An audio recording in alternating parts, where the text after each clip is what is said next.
बंटी और बुलबुला फौज। बंटी को तितलियों से खेलना बहुत पसंद है और परिंदों के साथ खेलना। पानी में कागज की कश्तियां चलाना और रेत का महल बनाना।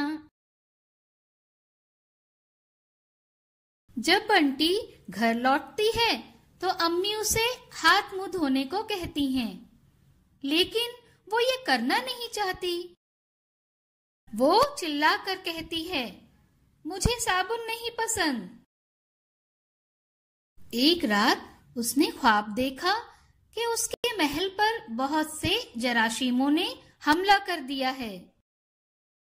उसने देखा कि वो भाग रही है और जराशीम उसका पीछा कर रहे हैं। वो चिल्लाती है, बचाओ बचाओ।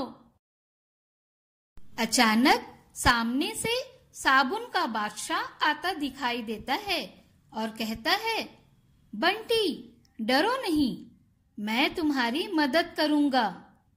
फिर अपनी बुलबुला फौज को हुक्म देता है, जाओ और जाकर जराशीमों को खत्म कर दो।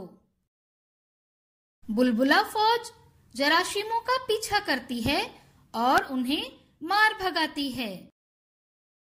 अब बंटी साबुन से हाथ मुंह धोती है और ब्रश से अपने दांत भी साफ करती है। उसे साफ सुथरा रहना पसंद है।